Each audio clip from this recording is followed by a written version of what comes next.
सभी साथियों को नमस्कार।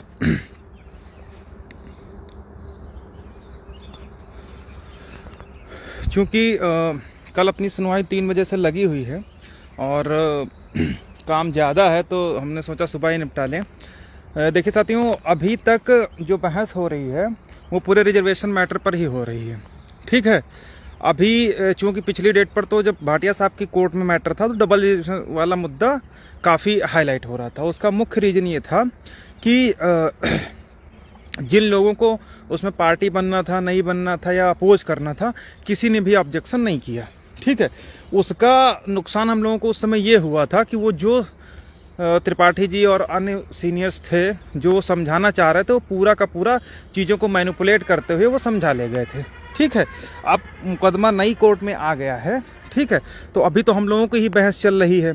हम लोगों की बहस होने के पश्चात निश्चित रूप से डबल रिजर्वेशन वाले मुद्दों पर वो लोग अपनी बहस शुरू करेंगे। ठीक है, तो जहाँ तक हम लोग समझ रहे हैं कि जो 6800 की बहस है उसके विषय में तो किसी से कुछ छुपा ही नहीं है कि वो लोग हर डेट पर क्या चाहते हैं। तो पिछली डेट पर सुदीप सेठ साहब और अन्य लोगों ने उनका काम पूरी तरीके से ख़त्म कर दिया है। ठीक है, और घूम फिर करके पूरे 1356 पर बहस फिर से आ गई है। ठीक है, अब चूँकि करना ये था कि जब 6800 की लिस्ट, इसलिए हम लोग इसके विषय में मैं जिक्र कर रहा हूं क्योंकि जो चीज़ें हैं वो सब 13156 से ही हैं। तो जो 6800 की लिस्ट आई थी वो लिस्ट आप लोगों ने देखा होगा कि उस लिस्ट में सबसे ऊपर ही लिखा था कि ये लिस्ट या ये नियुक्तियां या ये सूची 13156 और रॉबिन सिंह में पारित अंतिम आदेशों के अधीन रहेगी। ठीक है, तो अगर लीगली देखा जाए, सही तरीके से बुद्धिमानी से अगर देखा जाए तो बिल्कुल सिंपल सा क्वेश्चन है कि 6800 की लिस्ट 13156 अलाउ होने से तुरंत जो है प्रोसीड हो सकती है। ठीक है, क्योंकि जो 6800 की लिस्ट आई है वो 13156 के अधीन होगी। यानी अगर 6800 वैलिड होना है तो 13156 में जीत हासिल होना जरूरी है। ठीक है, क्योंकि अगर 13156 में जीत हासिल होगी तो रिजर्वेशन मुद्दा जीत जाएगा। और यदि रॉबिन सिंह, श्वेता चौहान, मोहिनी तिवारी जो डबल रिजर्वेशन के खिलाफ हैं, अगर वो अलाउ होती हैं तो 6800 की लिस्ट भी स्वतः क्वैश हो जाएगी, खत्म हो जाएगी। ठीक है, तो अभ्यर्थियों को करना ये था, जो लोग चयनित थे, कि पूरा दम लगा करके 13156 में और डबल रिजर्वेशन के खिलाफ, यानी मोहिनी तिवारी, श्वेता चौहान और वो रॉबिन सिंह, इनको खारिज करवाने पर विशेष ध्यान देना चाहिए था। लेकिन वो लोग क्या है कि वही पूरा अपना राग अलाप रहे हैं, 6800 दे दो। इसीलिए आपने देखा होगा कोर्ट ने भी 6800 की कहीं पर भी अलग से कैटेगरी नहीं बनाई है। कैटेगरी सिर्फ 4 है। पहला जो है हम लोगों का है, दूसरा डबल रिजर्वेशन, तीसरा फिजिकल हैंडीकैप्ड और एक वो जिसमें नियुक्तियां चैलेंज हैं, पूरी लिस्ट चैलेंज है। ठीक है, तो पूरा दम लगा करके अभ्यर्थियों को डबल रिजर्वेशन के खिलाफ खारिज करवाने में और 13156 अलाउ करवाने में बहस करवानी चाहिए थी। लेकिन हर डेट पर चूंकि उनका रटा आर्गुमेंट रहता है, साहब सरकार ने लिस्ट निकाल ली है, हमको दे दिया जाए। ठीक है, इसीलिए इन सब चीज़ों को पिछली डेट पर ख़त्म कर दिया गया था। अब हमारी तरफ से बहस शुरू हो गई है। ठीक है, हमारी बहस तो सब लोग पता है कि 20,000 सीटों के लिए है। ठीक है, अब वो 20,000 कैसे करते उससे हमको नहीं मतलब है, वो स्टेट की पॉलिसी है, जो कोर्ट डायरेक्शन देगी वो स्टेट को करना पड़ेगा। जो मुख्य मुद्दा है वो है डबल रिजर्वेशन वाला। डबल रिजर्वेशन वाले में सीनियर्स की एक खास बात होती है, वो चीज़ों को घुमा फिरा करके ले आते हैं। अब जो डबल रिजर्वेशन जिस पर बहस हो रही है वो पूरा यूपीएससी का रूल लेकर के आए हैं, दीपा ईवी का सुप्रीम कोर्ट का ऑर्डर लेकर के आए हैं, इसी तरीके से अनिल कुमार गुप्ता का ऑर्डर लेकर के आए हैं सुप्रीम कोर्ट का। ठीक है, तो इन सब ऑर्डर्स में इस तरीके से हैं कि अगर उनको डिफेंड नहीं किया गया तो वो अपने लिए कुछ न कुछ लिखवा ले जाएंगे, और अगर कुछ लिख गया, एक लाइन भी उनके फेवर में लिख गई, तो ना केवल 6800 बल्कि हम लोगों के लिए थोड़ा सा रास्ता टेढ़ा मेढ़ा हो सकता है। तो उससे बचने के लिए हम लोग प्रयास कर रहे थे। अब जो 973/2022 जो रिट है, उस रिट में सारे सिलेक्टेड को, 6800 को, और जो पहले से सूची में है उन सबको पार्टी बनाया गया है। ठीक है, उनका कहना है कि उन्होंने टीटी में रिलैक्सेशन ले लिया 82 नंबर पा करके, और ये आगे बढ़ गए। फिर ये एटीआरई में 90 से 96 के बीच में लेकर के आगे बढ़ गए।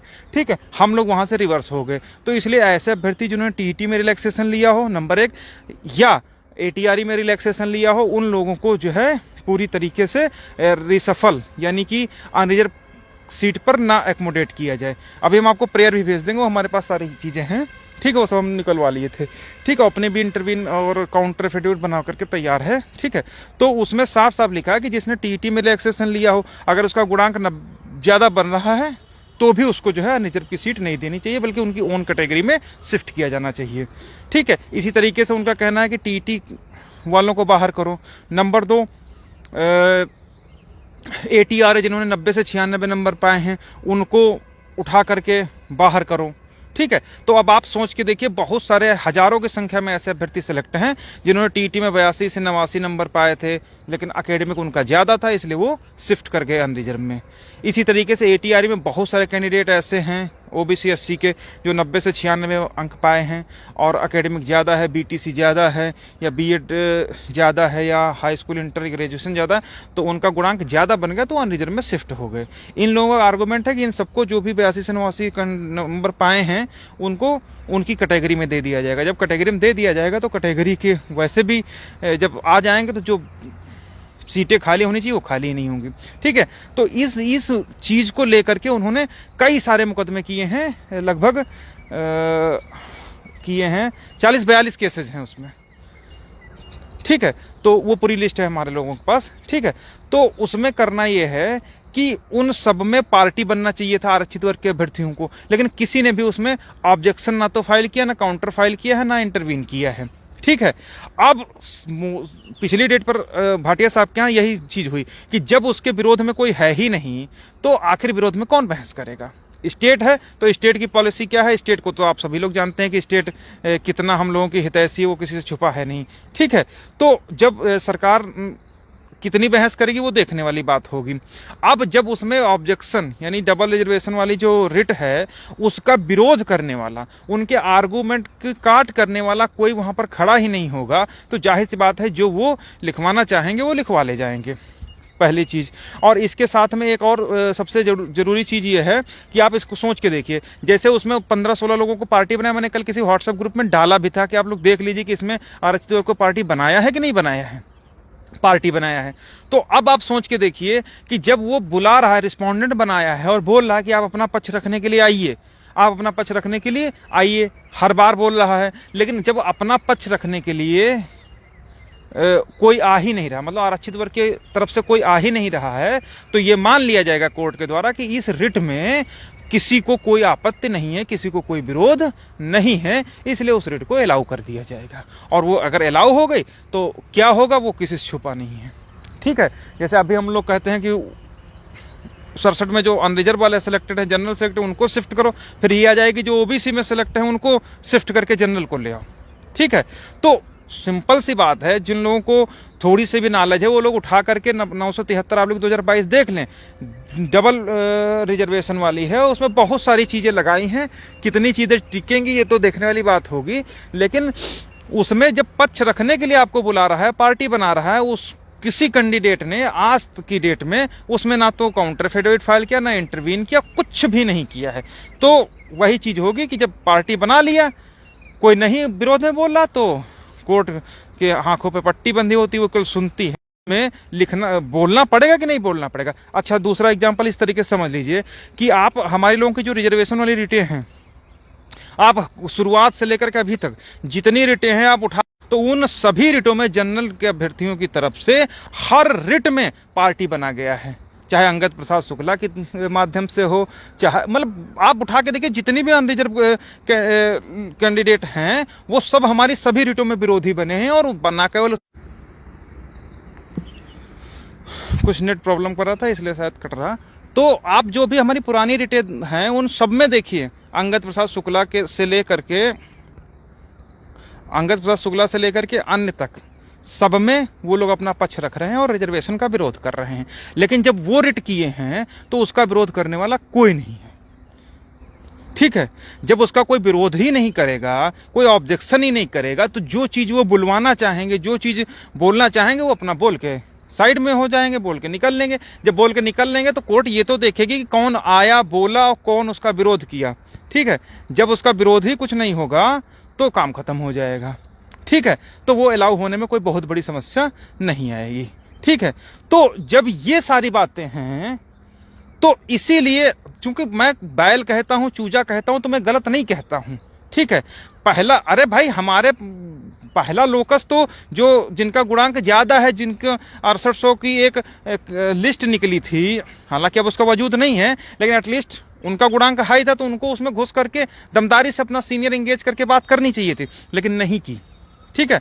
लेकिन अब हम लोग चूंकि 2 साल से मर खप रहे हैं तो एट लास्ट मोमेंट पर हम यहां पर आकर के कोई रिस्क नहीं लेना चाह रहे हैं, इसलिए हम लोगों की तरफ से सारी फॉर्मेलिटी पूरी हो गई है। जो भी चीजें हैं वो हम लोगों ने तैयार कर ली है, ठीक है। और इसका परिणाम आपको आने वाली सुनवाई में दिखेगा, कल दिखेगा। कल तो हालांकि हमारी बहस चलेगी 99%, अगर कुछ टाइम मिलेगा तो वो हो सकता है बहस शुरू कर सके, लेकिन हमें ऐसा नहीं लगता कि कल उनकी बहस शुरू होगी। संभवतः नेक्स्ट डेट पे अगर कंटिन्यू हुआ तो परसों होगी, या जो भी डेट आगे रहेगी उस पर उनकी सुनवाई शुरू होगी। कल का पूरा दिन जहां तक मैं समझ पा रहा हूं कि हम ही लोग बोलने के लिए रहेगा, वो भी केवल हम लोग 1356, ठीक है। तो इसलिए हम लोग उसमें पार्टी बनने जा रहे हैं, ठीक है। और बहुत अच्छी तरीके से बनने जा रहे हैं। आप सोच के देखिए कि जैसे हमने उसमें ऑब्जेक्शन फाइल करने की बात हुई, जो लोग 22,000 के लिए टंकी पर ओबीसी अभ्यर्थियों को चढ़ा करके ठंडक में मार डाले थे, वही सबसे पहले विरोध करने आ गए। तो आप सोच के देखिए, वो केवल कंधे पर रख करके यूज एंड थ्रो वाला काम करते हैं, ठीक है। तो आप, अगर हम सही नहीं हैं तो आखिर कैसे छटपटाने लगे वो लोग? भाई वो लोग चाहते हैं ना कि कोई उसमें ऑब्जेक्शन ना करे, उनकी गाड़ी 100 की स्पीड में, 90 की स्पीड में, 80 की स्पीड में जितनी है चली जाए। किसी खिलाफ मुकदमा हो गया तो जिसके खिलाफ मुकदमा होगा तो अगर वो अपना पक्ष नहीं रखेगा तो हर व्यक्ति मान लेगा, हर कोई मान लेगा, चाहे कोर्ट हो चाहे किसी व्यक्ति हो, कि जब उसका विरोध करने वाला कोई नहीं है, उसके अपोज करने वाला कोई नहीं है, उसका प्रतिरोध करने वाला कोई नहीं है, तो जाहिर सी बात है जो वो कहेगा वो सही मान लिया जाएगा। आपके खिलाफ मुकदमा हो गया, कहा गया कि डबल रिजर्वेशन इन्होंने लिया, विरोध नहीं कर रहे हैं उसका, तो यही होगा कि ये बंदा सही कह रहा है, इसकी रिट अलाउ हो जाएगी। और अलाउ होते ही जय श्री राम हो जाएगा, सबका सब जितनी नेतागिरी है वो सबकी निकल जाएगी। लेकिन चूंकि हम और हमारे लोग लाठी खाएं, मुकदमा झेले, इतना पैसा खर्च किया, सारा कुछ किया, तो हम लोग एट ए लास्ट मोमेंट पर रिस्क नहीं ले सकते। इसलिए डबल रिजर्वेशन के खिलाफ हम लोगों ने काउंटर भी तैयार कर लिया है, इंटरव्यूनर भी तैयार कर लिया है। उसके लिए कुछ पैसा हमारे पास है, वो हम लोगों ने दे दिया, कुछ 55-60 हज़ार रुपये की आवश्यकता है। तो वो चूंकि आज शाम तक या कल तक हम लोगों को पेड करना है, सुनवाई से पहले 3 बजे से पहले, ठीक है। तो इसीलिए चूंकि सुबह सुबह हमने सोचा कि बता देंगे तो दिन भर में जो भी हमारे भाई बहन हैं वो लोग सहयोग कर देंगे, ठीक है। तो जो भी लोग हैं अपने आसपास के साथ के हैं, सभी लोगों से कहिए कि कोई हम इतना बड़ा अमाउंट नहीं मांग रहे हैं, या मैं आपको इस तरीके से नहीं बता रहा हूं कि भानुमति के पिटारे के तरीके से, 6800 के तरीके से, उन लोगों के तरीके से कि दिन भर 1000, 2000, 5000 मांगे, ऐसा कुछ नहीं है।